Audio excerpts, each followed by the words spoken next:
biyya keenyatti dhufee akkanatti arguu keenyan gammachuu guddaa qabna. Kana kaa dijitaal teknoolojii kana maal akkamitti fayyadamna? Maaliif akkaataa lamaadhaan ibsaan. Tokkoffaa dijitaal teknoolojiin kun biyya guddisuu irratti, biyya beeksisuu irratti, ummata gadi bu'ee ummanni keenya harki 70 harki 80 qote bulaadha.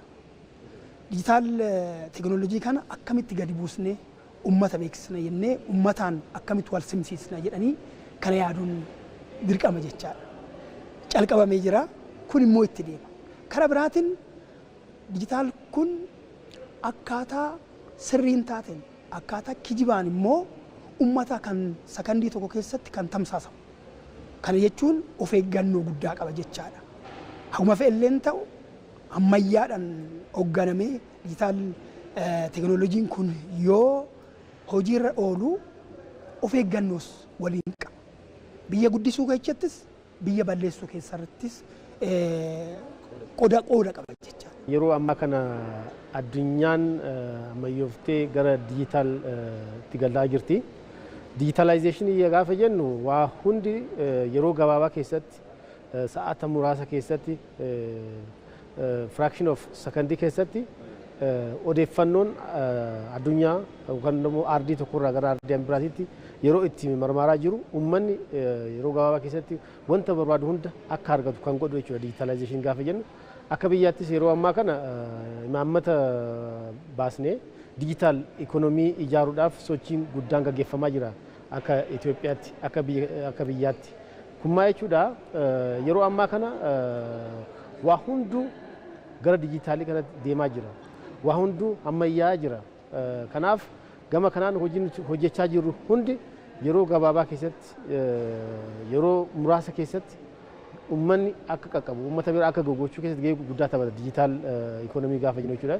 Seektara faayinaansii akkuma fayyadaa jiru seektara odeeffannoo seektara miidiyaas immoo gara malee fayyadaa jira jechuudha dijitaalaayizeeshiniin kun jechuudha. Egaa har'aa kan irratti argamne moobaayil aappiin kan EBC'n har'a eebbisiise kan baay'ee nama ajaa'ibsiisu dhugaa dubbachuuf taanaan neetwoorkii xiqqaashuudhaan waan baay'ee kan sitti agarsiisu kana malee gara odeeffannoo gosa 12 kan ta'u irra deemtee karaa kan barbaadde argachuudhaaf karaa salphaa ta'een viidiyoowwan adda addaa ilaaluudhaaf laayivii waan tokko kallattiidhaan tamsaasa kallattii hordofuu barbaadde dhimma poolitikaa ilaaluu barbaadde ispoortii dhimmoota hawaasummaa kan adda addaa kana waan of keessaa qabudha kan inni irraa eebbisee hunda keenyaafuu nuu kennee hundi keenya buufannee irraa hojii guddaa of keessatti qabata.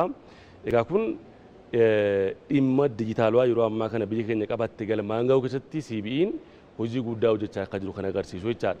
Waan badaas ummataat tamsaasuu danda'a, qilleensa irratti oolchuu danda'a. Waan baay'ee misha wanna ta'es qilleensa irratti oolchee ummata qilleensa irratti ooluu hin danda'a jechaadha. Kanaafuu atileetiniif dijitaal teknooloojiin kun wal simata jedhee duratti kan siin jedhu sun kanaaf ibsiin bara kana gara qabiyyeetti kan jedhu